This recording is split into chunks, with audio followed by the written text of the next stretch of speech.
दर्शनम् मंदहासरुचिराननाम्बुजम् पूजितं सुरनरोत्तमेर्मुदा धर्मनन्दनमहं विचिन्तये। ओम श्री स्वामीनारायणाय नमो नमः। ओम श्री पूर्ण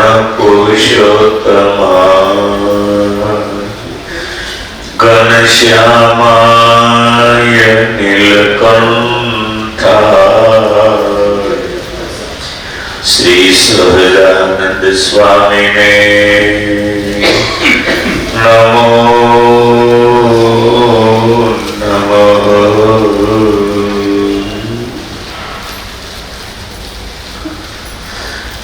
सहजानंद स्वामी महाराज श्री लक्ष्मी नारायण देव श्री हरि कृष्ण महाराज श्री घनश्याम महाराज अपना श्रीजी महाराजे भारतवर्षनी भूमि અને હિમાલયમાં 7 વર્ષ જે ઘોર તપ કર્યો એ કેવળ પોતાના ભક્તોના સુખ માટે, પોતાને અંગત કોઈ સ્વાર્થ નહોતો। 49 વર્ષમાં મહારાજે જે લીલાઓ કરી કેવળ પરશ્રેયાર્થે, બીજા માટે, પોતાને માટે કાંઈ નહીં। ગુજરાતમાં ગામડે ગામડે ફર્યા, પોતાના 500 સાધુને ફેરવા, કેવા ઘોર અપમાન, તિરસ્કાર, માન આ બધું સહન કર્યું હોય તો કેવળ આપણા માટે। આ વાત જો સમજાય તો ઘણી આપણી આંખો ઉઘડી જાય। નિસ્વાર્થ ભાવે પર શ્રેયાર્થે ભગવાનની સગળી ક્રિયાઓ હતી। આપણે ક્રિયાઓ 80% આપણા માટે અને 20% ભગવાન માટે। પણ એમાં વિચારવા જેવું તો ખરું, જે સાધુઓ અને મહાત્માઓ હિમાલય હાથ ગાળે સત્સંગમાં આવું જીવતા હોય એને ખરેખર ભગવાનના દાખલાની ખબર હોય છે। ભગવાને પૂજાની પ્રવૃત્તિ કરી એ કથા 4થા પ્રકરણમાં આવશે, સત્સંગી જીવન। જૂનાગઢથી નારણજી ભાઈને ગઢડા બોલાવી મૂર્તિઓના બ્લોક કરાવ્યા। કાગળ અને કપડા ઉપર હજારો મૂર્તિ છાપી જે પ્રસાદીની કહેવાય। મારી પૂજામાં એવી પેટર્ન છે। અક્ષર ભુવનમાં ગઢડા વડતાલી મૂર્તિઓ ઘણી છે। સાધુ હરિભક્તો પાસે મૂર્તિઓ ઘણી છે। એમાં એક મૂર્તિ તપની મૂર્તિ કહેવાય છે। એક પગે 2 હાથ ઊંચા રાખી નીલકંઠ વર્ણી તપ કરે છે અને 2 બાજુ ધર્મ અને ભક્તિ દિવ્ય રૂપે ધામમાંથી આવી હાથ જોડીને ઉભા છે। પ્રભુ દેહ પડી જશે, હવે રાખો। પણ છતાંય મહારાજ સાંભળતા નથી। આવી જે તપની મૂર્તિ એ શા માટે પૂજામાં અપાવી તમે જાણો છો? ઘણી વાર મહારાજ સભાની અંદર એવું બોલતા કે ભલા થઈને મારા દાખલા સામો જોઈજો. ઘણી વાર સભાની અંદર આ શબ્દો મહારાજ કહેતા. ઘણી વાર બ્રહ્માનંદ સ્વામી જેવા રમૂજ કરે, મહારાજ કેટલું ફરીને આવ્યા, લોકોએ તો બહુ તિરસ્કાર કર્યા. મહારાજ કે તમે બહુ ફરીને આવ્યા, પણ અમે ક્યાંથી આવ્યા તમને ખબર છે? ક્યાં અક્ષરધામ કરોડો બ્રહ્માંડોને આઘા પાછા કરીને અમે તમારી વચ્ચે પાંચભૂતના ખોળિયામાં આવીને રહ્યા છીએ. અમારું જુઓ તમે. અને એટલે મહારાજ ઘણી વાર સભામાં બોલતા, ભલા થઈને અમારા દાખલા સામું જોજો. માટે અમારા દાખલા સામું જોજો સહુ મળી. અમે જોને આવ્યા તમ કારણ દેહ ધરીને. માટે અમારા દાખલા સામું જોજો સહુ મળી. તમારે માટે અમે ક્યાંથી ઠેઠથી આવ્યા છીએ. તમારે માટે મેં તપ કરીને શરીરનું રુધિર પણ સૂકવી નાખ્યું. પેટમાં કાંટો ભરાવો તો લોહી નીકળતું નહોતું, ચામડી હાડક્યારે ચોંટી ગઈ હતી. આ વસ્તુ, આ દાખલો મહારાજનો કાયમ ભક્તોને યાદ રહે એટલે એવી મૂર્તિનો એક બ્લોક કરાયો છે. એ પૂજામાં રાખવી જ પડે. એ મૂર્તિ પૂજામાં ન હોય તો આપણી પૂજા અધૂરી કહેવાય. જોકે મેં લાખ રૂપિયાના સેટ કરાવ્યા, મફત આપું છું. જેને પૂજામાં રાખીને લઈ જવાય. ખોનેરી ગોલ્ડન કરાવ્યું છે તેને એને મૂર્તિ. એમાં આ એક બોક્સ છે, તપની મૂર્તિ. બે બાજુ ધર્મ ભક્તિ હાથ જોડીને ઉભા. ઉલ્લાસની તપસ્તરિયા મુક્તિના એક પગે ઉભા છે, બે હાથ ઊંચા કરી અને સૂર્યની આરાધના કરે છે અને વેદ મંત્ર ગાયત્રીનું જપ કરે છે. ઓમ ભૂર્ભુવઃ તત્સવિતુર્વરેણ્યં ભર્ગો દેવસ્ય ધીમહિ ધિયો યો ન પ્રચોદયાત. આ 24 અક્ષરનો સૂર્યનો મંત્ર છે. ગાયત્રી કોઈ માં નથી. સૂર્યના મંત્રનું નામ ગાયત્રી મંત્ર છે. મંત્રનું નામ ગાયત્રી લોકોએ જગતમાં માં બનાવી દીધા. બાકી ગાયત્રી એટલે સૂર્ય મંત્ર, એનું નામ ગાયત્રી મંત્ર છે. ત્રિલોકને પવિત્ર કરનારો મંત્ર એને ગાયત્રી કહે છે. 3 લોકમાં ગાવા જેવો મંત્ર. એ સૂર્યનારાયણ દેવના મંત્રનો જપ કરી સૂર્ય આરાધના કરેલી મહારાજ લોકાનો ગ્રહ અર્થે પોતાને તો કાંઈ જરૂર હતી નહીં, પોતાના ભક્તોને માટે આવું તપ કર્યું છે. પડી જાય એમ થયા ભગવાન તપ કરતા 4 મહિના કાંઈ લીધું નથી. હજી એ કુલાશ્રમમાં જગ્યા છે. સવારથી સાંજ સુધી એક પગે ઉભા રહેતા. સાંજે બાજુમાં ધર્મશાળા ત્યાં વહી જતા.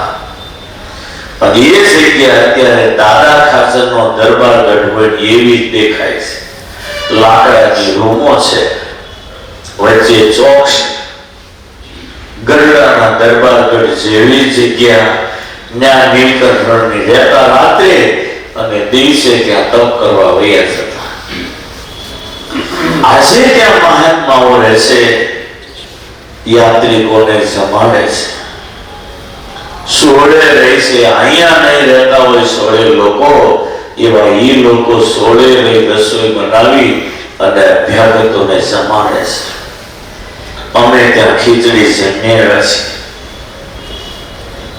ત્યાં નીલકંઠની રાત્રે અને જ્યાં આજે તપની છત્રી છે ત્યાં જઈને સવારથી સાંજ સુધી એક પગે ઉભા રહી ગાયત્રી મંત્રનો જપ કરતા. 4 મહિના કોઈ વસ્તુ ન લીધી. પેટમાં કાંટો ઉતાર્યો તો લોહી ન નીકળે. કેવું ઘોર તપ, કેવળ પોતાના ભક્તોના માટે. એમણે જે કર્યું એ 100% પોતાના ભક્તો માટે. આપણે જો એના ભક્ત કહેવાતા હોઈએ તો આપણે એના માટે કેટલા ટકા જીવીએ છીએ? આમ તો 95% આપણે માટે અને 5% જો ભગવાન માટે જીવતા હોય એ તો ઘણું કહેવાય. પણ એવું નહીં હોય એવું મને લાગે છે. પહેલા આપણી વ્યવસ્થા, પછી વધે તો દાન કરવા. દાનમાં આપણને અડીગો પકડતા આવે, કમાઈને થોડું દાન કરાય, પરદરીને ના પાડી દે. સ્વામિનારાયણ આપણા માટે ક્યાંય ના પાડી નથી. આપણે એક વસ્તુ એને જોતી નહોતી. વચનામૃતમાં કહ્યું છે, ભક્તો જે અમને સારા સારા પદાર્થો આપે એ અમે ભાવથી સ્વીકારીએ છીએ. અમારે એમાં કોઈ સ્વાર્થ નથી અને અમારા માટે જો સ્વીકારતા હોઈએ તો અમને ગુરુ રામાન સ્વામીના સોગંદ છે. અમે જે સ્વીકારીએ છીએ એ ભક્તોના રૂડા માટે સ્વીકારીએ. અમારે કોઈ એવી દાનત નથી કે એનું લઈ લેવું. આ કેટલી મોટી વાત કહેવાય.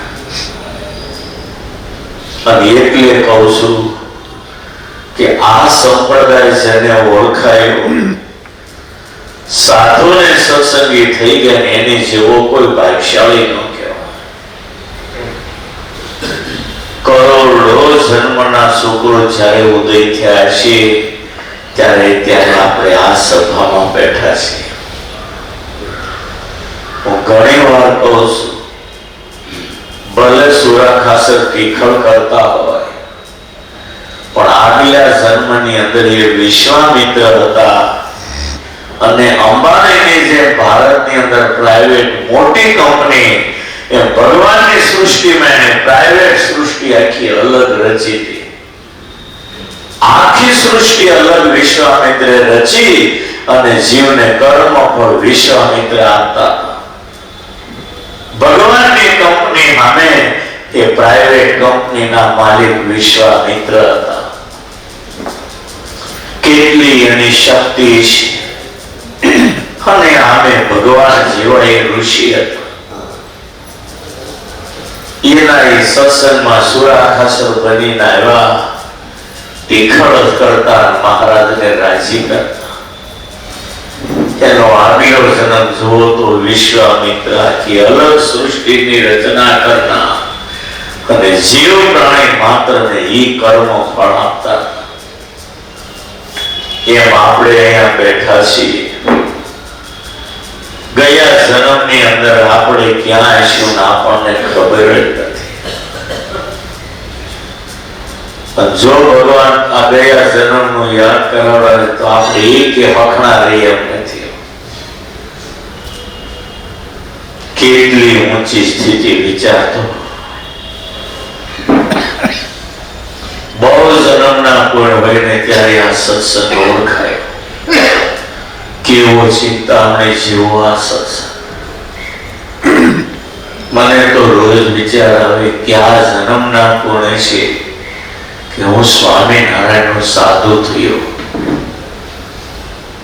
બધું હેલું, સાધુ અને સત્સંગી થવું બહુ કઠણ છે. આ તો સમુદાયની વચ્ચે રહીએ ને એટલે આપણને બહુ કિંમત ન થાય. જંગલમાં હરણા ફરતા હોય, એના પેટમાં કસ્તુરી પાકે, સુગંધના જેમ જેમ કસ્તુરી પાકે ને વનમાં એટલા સુગંધના ફુવારા છૂટે, મૃગને એમ થાય કે આ સુગંધ ક્યાંથી આવતી છે.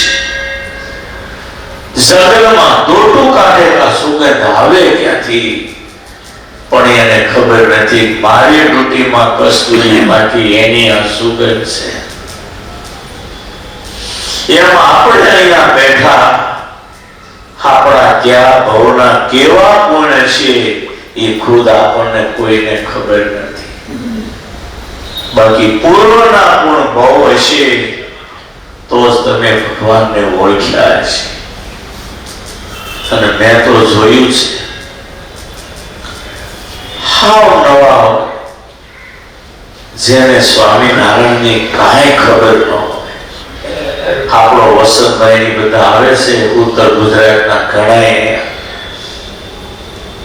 એ ભાઈ તો જો નવા નવા એ બેઠા પાછળ હાવ નવા છે. કોઈએ કાંઈ કીધું નથી, કાંઈ એને સ્વામિનારાયણ ધર્મની ખબર નહીં, અને આવતા થઈ ગયા. તમે બધા મને જય સ્વામિનારાયણ કહો, એ ભાઈ પણ મને રોજ જય સ્વામિનારાયણ. એના પૂર્વના ગુણ હશે ને એટલે રોજ આવતા થઈ ગયા. અત્યારે જેમ જૂના સત્સંગીઓ એવી રહેણી કરણી બધી એને ખબર પડે. રોજે દર્શને આવે, જોડે જાય સભામાં પાછળ આવી બેઠા છે. આવા 10-15 યુવાનો કુદરતી પૂર્વનો ગુણ ઉદય થયો છે ના સત્સંગમાં આવતા થઈ ગયા. એમાં વસંતભાઈ તો પગે લાગવા જેવો હરિભગત થઈ ગયો. અહીંયા આવ્યા ત્યારે એની પાસે કાંઈ નહોતું, એને કાંઈ ખબર નહોતી પડતી.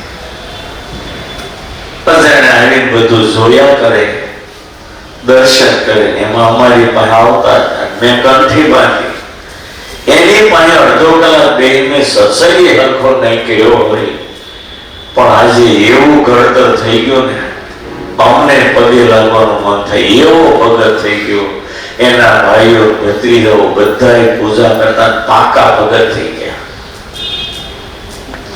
એના બાપા રામના ભગત નાયણ દાદા તો અહીં આવે છે ક્યારે, એ 12 મીટરની સોને પહેર્યું હોય તેમ જોવો ને તરત ઓળખી જાઓ. કથામાં આવવાના મેં કીધું અઠવાડિયું બોલાવશે. 80-90 વર્ષની ઉંમર રામનું ભજન કરતા. વસંતભાઈ મારી પાસે લાવ્યા કંઠી તાકે હું રામનું ભજન કરું, રામની માળા કરું. મેં કીધું હવે સ્વામિનારાયણની કરું. 2 મિનિટ આગળ પાછા થયા. મેં કીધું તમારું ભલું થશે, આ ઈ ભગવાન છે. તને જે રામની માળા કરું ની રામ સ્વામિનારાયણ બની આવ્યો એમ. મેં કીધું એની કંઠી હા બાંધી દો, કાંઈ માથાકૂટ નહીં. 1 મિનિટમાં માની જ્ઞાન કંઠી બાંધી આજે આખો દી સ્વામિનારાયણની માળા કરે. દેશમાં છે અહીં આવે તો આખો દી માળા માળા. બીજી વાત ઢળડાતા સંત ભવનમાં 3 માળે આવે, હલાય નહીં એવી સ્થિતિ છે. અને લાંબા પગ કરી બેન ખિસ્સામાંથી 500ની નોટ કાઢી મને આપે. આખું જીવન પલટાઈ ગયું અને સ્વામિનારાયણ નો રંગ લાગી ગયો. હવે કાલે હું ન હો, એ જીવ મુક્ત જેવો થઈ ગયો. આ સત્સંગનો કેવો પ્રતાપ, કેવો પ્રતાપ. ભાઈને મેં કંઠી બાંધી હતી. કેમ બાંધી હતી? ભાઈને કંઠી રોજ આવે, ધીરે ધીરે પૂજા આપી છે. પણ એવું ન માનો કઈ આવતા જ્યાં કંઠી પહેરી, પણ એનું પૂર્વનું પૂર્ણ પોકારતું છે ને પૂર્ણ અને વિચારો ફેરવીના મંદિરમાં લાવે. બાકી એમનો કઈ સત્સંગી નહીં થઈ જવાતું. હું ગંગા કાંઠે આવે ને એને બધાને કહેતો જળ હોય તો ગંગા સ્નાન થતું નથી. ભગવાન દયા કરે, કરોડો જન્મના પુણ્ય હોય તો ગંગા સ્નાન થાય, ગંગા એ જવાય. નહીતર હાડકે ગંગા એ ન જાય. જાણો છો એ જણનો દાખલો છે આપો, બહુ સરસ. એક દાદાને બધાએ કે દાદા ગંગાએ નાહ્યો, આપણે સુખી છીએ. હવે આ ગંગા છે ને છોકરાઓ એટલી માથાકૂટ કરીને મોકલે, સુખી ગયા પણ છતાંય ગંગાએ ન ગયા એવા મૃત્યુ પામ્યા. છોકરા થયું કે આપણે અસ્થિ પધરાઈએ, અસ્થિ તો ગંગાએ જાય. તે બધાએ સવારમાં નીકળવાનું ગાડીમાં એટલી બધી વસ્તુ તૈયાર કરી, નાસ્તાના ડબ્બા ના તે. એમાં એક ડબ્બામાં કઈક અસ્થિ મૂક્યા છે, એ ડબ્બો દાદર નીચે મૂકી રાખ્યો ઓસરીમાં. સવારમાં ગાડીમાં સામાન ગોઠવતા આ બધો નથી, હવે કેટલો નાસ્તો જોતો. તે અમુક ડબ્બા રહેવા દીધા ને, એમાં એ રહી ગયો અસ્થિનો ડબ્બો. નાસ્તાના ડબ્બા ગોઠવી દીધા, ત્યાં જઈને ગોતાય ડબ્બો અસ્થિનો ડબ્બો ઘરે રહી ગયો. કે નો ગંગાઈ ગયા ઓલા કે મૂક્યો તો બધા ડબ્બા ભેગો થતો તાકે હમાયા તરતા કાઢીને એમાં રહી ગયો ઘરે લ્યો. ઠેર ગંગાએ પધરાવા ત્યાં તો અસ્થિ નો કે દાદર નીચે પડેલા અસ્થિ. આ સાચી હકીકત છે. અમારે જે બની ગયેલી સાચી ઘટના કહો. આપણે આશ્રમ લીધો એ પહેલા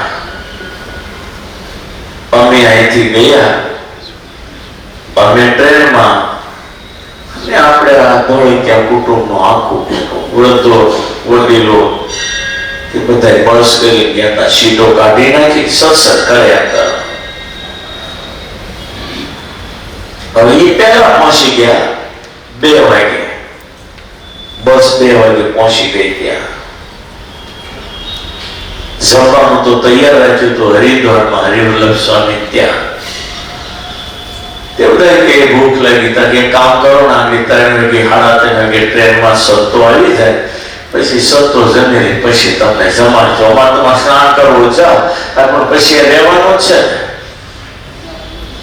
એટલે આખા ગંગા કાંઠે આટા માર્યા પણ નાયા નહીં. અમે પહોંચી ગયા એટલે મેં ઠાકોરજી જમાડી ગયા. ત્યાં ફોન આવ્યો સુરત કુટુંબમાં કઈક દાદાનો દીકરાનો દીકરો નાનો ટાંકા પડી ગયો, ઊભ થઈ ગયેલો. એ ફોન આવ્યો.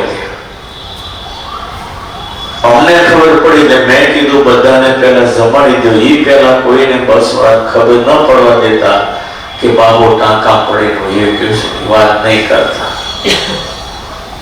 બધાને જમાડી દીધા. પછી વાત કરી, મેં પર્વત ભગતને કહેલું બધાને નવડાવી પછી ગંગા સ્નાન કરી જશે. પણ ખબર કરીને તરત બધા પછી એવું તો થાય, કુટુંબનો દીકરો ઉગ્યો થાય એટલે સહેજ એવું થાય. પણ મેં કીધેલું જે બનવાનું બની ગયું, તમે 2 દિવસે બસ લઈને પહોંચો, 9 દિવસે આ તો વિધિ થઈ ગયો. એટલે ગંગા સ્નાન કરી જઈજો ને એને યાદ કરજો. તે બસ ઉપડીને નાવાનું કીધું પણ 1-2 અડબકો કોઈ નાવાનું છોકરો હોય તો હળ નીકળો એમ કરી ગંગાએ નાવાય નોરે નીકળી ગયા. મુઝફ્ફરનગર નજીક આવ્યા, રોડ ઉપર ભેંસ જતી હતી. જે બસ ઠોકી ભેંસ મૃત્યુ પામે ક્યાંક થયું. એ બસ ગઈ પોલીસ સ્ટેશન. 30,000 રૂપિયા શીખ્યા. કેટલો ટક આખો હોય પણ ગંગા નો નાયા. હકીકત છે. આપણે પહેલી વાર શિબિર કરીએ ને ત્યારે અહીંથી બધા હરિભક્તો તમે બધા ઓળખો એટલે દાખલો દઈ દઉં. એટલે બધાને તૈયાર કર્યા. એટલે નાનજીભાઈ ડુંગરાને ઓળખો તમે, ખોપાળવા બધા. નાનજીભાઈના ઘરના 1 વર્ષથી બીમાર હતા. આજે જશે કાલે જશે, આજે જશે કાલે જશે, એવું જ હાલતું હતું. નાનજીભાઈ એના રાજુને કીધું તારી માને કાંઈ નહીં થાય. એક વર્ષથી છે, આજે જશે કાલે નથી જતા, તો અત્યારે જઈ આવવાનું તમે કે શિબિર માટે આપણે અહીંથી 200-300 જણને જવાનું. એ રાજુને તૈયાર કર્યો એના ઘરના. એક વર્ષથી આજ જાય કાલ જાય માનતું એમ થોડા વૈયા જતા હશે. તે તૈયાર કર્યા, સવારે 4 વાગે નીકળવાનું હતું, સાંજે ઢેબરા બનાવી નાખ્યા, ભાતું તૈયાર કર્યું અને 11:30 દેહ છોડ્યો. સવારે 4 વાગે ઋષિકેશ જવું હતું, રાત્રે 11:30 દેહ છોડ્યો. ફોન આવ્યો, સ્વામી આવું બન્યું. આને રોકો હાટું 1 વર્ષ રોકાણ બોલો લેવો. ગંગાએ નહીં જવા દેવા આ 1 વર્ષ સુધી રોયા. પછી એનું કેન્સર થયું અને તાત્કાલિક જયંતિભાઈ એને રાતોરાત 12 વાગે ફોન કરીને તૈયાર કર્યો. મેં કીધું રાજુ ડુંગર ટિકિટમાં તારે આવવાનું. પછી એને તૈયાર કર્યો. એ 12 વાગ્યા પછી તૈયાર કર્યો. મેં કીધું ભાતામાં અમારે ભેગું થઈ જશે. સવારે રાત્રે એને ભાતો બનાવે, સવાર 4 વાગે અમારે ઋષિકેશ આવ્યો. કબડ્ડી ઉડી કહું તું કબડ્ડી મારવો તો કાગળ મરી ગયો, બોલો લઈ જવો તો રાજુ ધાવી ગયો. જેથી એના જેવું થઈ ગયું. બોલો સાંજે 11 વાગે એની તૈયારી, સવારે 4 વાગે તો જયંતિ ભાઈ ઓઈલા લઈ ગયા. બોલો એટલે હાલો તમને કહું આ પૂર્વના ગુણ જે પોકારતા હોય ને એ તમને સાચો રસ્તો બતાવે. બાકી આપણું જોર કરેલું કઈ ન હાલે. પ્રારબ્ધ કર્મની રેખા પ્રમાણે બધું હાલતું. જેવું ભાગ્ય એવી સ્થિતિ આપણને મળતી. અહીં બેસવા બધું દાદા. એટલે આપણે અહીંયા બેઠા છીએ, ટાઈમ છે એટલે હવે છે એવું નહીં. આપણા પૂર્વના કોણ પોકારતા હોય એ આપણને અહીંયા લાવે છે. મોટા મોટાના દાખલાઓ જયારે જોઈએ, અહીંયા ભાલસન શેઠ હતા. મુક્તાનંદ સ્વામીએ વર્તમાન ધારી કંઠી બાંધેલી. એ મહાન ભક્ત થઈ ગયા. સુરતના આગેવાન હરિભગત. એ ભાલસન શેઠ મુક્તાનંદ સ્વામીના સેને વર્તમાન હતા. શિર સાથે જેને સત્સંગ રાખ્યો. અગણોતેરા કાળની અંદર લોયાનો ઘેરો કોળી એના ઘરના કાળ નિર્ગમન કરવા માટે ગુજરાતમાં આવતા. રસ્તાની અંદર કોકની જાન નીકળી છે, કોઈ જાનને નીચે ઉતર્યો છે એકી પાણી કરવા, અને એનો કિંમતી માણાનો દાગીનો પડી ગયો ગાડામાં. બે ગાડું નીકળી ગયું. ઘેરો કોળીને એના ઘરના બી હાલ્યા. અને પેલા કોળીએ હોણાનો દાગીનો જોયું. ઘરે ખાવાનું નહોતું, એટલો બિચારો ગરીબ, કોઈ મજૂરી નહોતા બોલાતા ને એટલે કાળ નિર્ગમન કરવા અહીંયા આવતા. અને એ મુક્તાનંદ સ્વામીનો વહાલો શિષ્ય. એટલે પેલા કોળીએ હોણાનો કિંમતી દાગીનો જોયો ને એટલે વિચાર્યો કે આ મારી ઘરવાળી જોશે, જો આ લઈ લેશે ને આપણા હકનો પડી વસ્તુ કોઈની હાથે ન ચાલેરા. અક્ષરના વાસી વાલો આવ્યા હોય. કાળનો વરસ છે, ઘરમાં ખાવાનું નથી. અને આ દાગીનામાં જો મારા ઘરવાળાની બુદ્ધિ બગડીને તો ભગવાનનો સાથ નહીં મળે. એને દાગીના ઉપર ધૂળ વાળી દીધી અને 20-25 કદમ એની પત્ની આવતી હતી. એને આમ કેમ કર્યું? ગેલા કોઈ આગળ નીકળે ગયા. એની પત્ની ત્યારે ધૂળમાં હાથ ફેર્યો. આને કેમ ધૂળ હોય? જોવે તો હોનાનો દાગીનો. એમના ઘરવાળા ગાંડી ગઈ. તમે શું કર્યું હતું ત્યાં? આ કે દાગીનો હતો, તારી બુદ્ધિ ન બગડે ને એમાં, એટલે મેં ધૂળ વાળી દીધી. તમે દાગીના ઉપર ધૂળ નથી વાળી, ધૂળ ઉપર ધૂળ વાળી છે. તમને પારકો ધન દાગીનો કેમ દેખાડો? પારકો દાગીનો ધૂળ કહેવાય. ધૂળ ઉપર તમે ધૂળ વાળી.